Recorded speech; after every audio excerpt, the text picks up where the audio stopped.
अंशुल त्यागी जी। राधा राधा। राधे राधे महाराज जी। महाराज जी, मेरा सवाल है कि कई बार इंसान की जिंदगी में अचानक बहुत सारी जिम्मेदारियां आ जाती हैं जिसके चलते सब भूलकर बस पैसा कमाना, परिवार चलाने में लग जाता है। ऐसे में अब उस व्यक्ति को कैसे भगवत प्राप्ति होगी और कैसे वो इस मार्ग पे आगे बढ़ सकता है? परिवार के सदस्यों को भगवान का स्वरूप समझो, उसमें भगवान है ना। बिना भगवान के कोई एक कदम भी नहीं चल सकता। भगवान पावर है, जैसे आपके अंदर है ना, तो आपका जो ढांचा है ये आप नहीं है। ये मनुष्य शरीर रूपी ढांचा आप नहीं है। इसमें परमात्मा का पावर जो है वही चलन फिलन डुलन हलन, अगर वो ना हो तो इसका बड़ा अनादर किया जाता है। शरीर को गाड़ दिया जाता है, फेंक दिया जाता है, जला दिया जाता है, नहीं कर दिया जाता। तो परिवार में जो हमारी पत्नी है, जो हमारे पुत्र हैं, जो हमारी बेटी है, जो हमारे परिवार के जन हैं, वो हमारे भगवान उनमें विराजमान है। नाथ सकल संपदा तुम्हारी, मैं सेवक समेत सुतनारी। और उनकी सेवा के लिए, जैसे हम मंदिर में भगवान की सेवा करते हैं, ऐसे तुम पत्नी में, पुत्र में, माता पिता में, बेटी में, परिवार में भगवान की भावना करो और खूब मेहनत से धन कमाने की चेष्टा करो। प्रारब्ध के अनुसार धन आता है, अपनी चेष्टा के अनुसार नहीं आता। कोई बहुत मेहनत करते हैं, बहुत थोड़ा लाभ होता है। कोई बहुत कम मेहनत करते हैं, बहुत लाभ होता है। कोई बहुत कम दिमाग के होते हैं लेकिन करोड़ों पर खेलते हैं। कोई बहुत दिमाग वाले होते हैं लेकिन खाने को भी नहीं होता। इसमें पूर्व का प्रारब्ध काम करता है।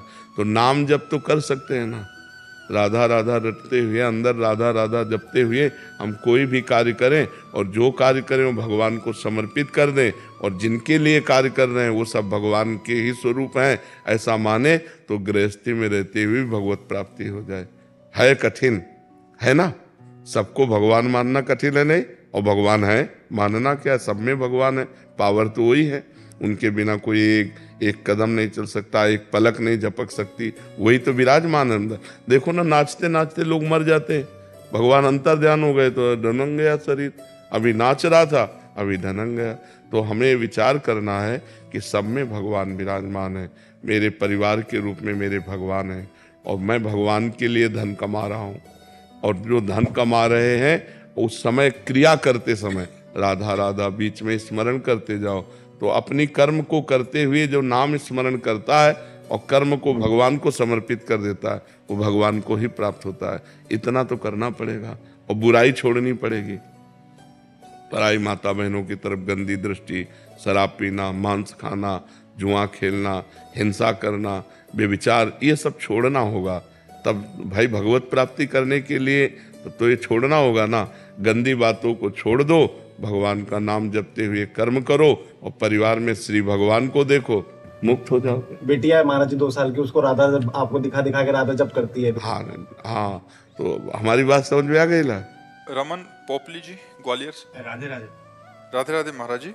महाराज जी, क्या भजन सुनना और गुनगुनाना भी नाम जप के अंतर्गत आता है? हाँ, आएगा आएगा। और फल बराबर मिलेगा? हाँ, अगर वो भगवान नाम से युक्त भजन है, भगवान नाम से युक्त, अब इधर उधर की बातें तो नहीं है, जिसमें भगवान की महिमा है और भगवान के नाम जप है, अगर वो गुनगुना रहे तो भगवान नाम कीर्तन ही माना जाएगा। कीर्तन और जप का एक ही फल होता है। मैं गाड़ी चलाते में या बैठ में काम करते में उसको हम सुनते रहते हैं, गुनगुनाते। बिल्कुल, हाँ बिल्कुल ठीक ही है, बिल्कुल।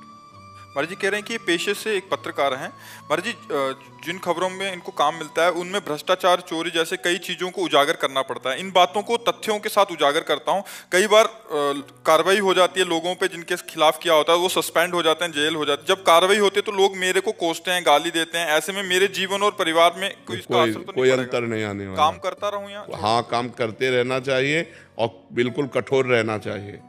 हाँ, ये जरूर है कि अपनी किसी वासनावश किसी को नीचा दिखाना वो आपके लिए हानिकारक हो जाएगा।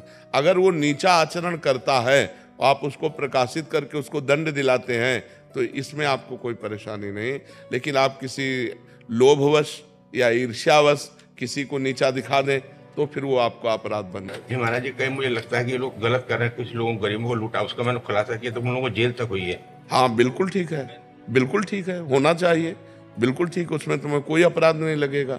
उसमें कोई अपराध नहीं लगेगा।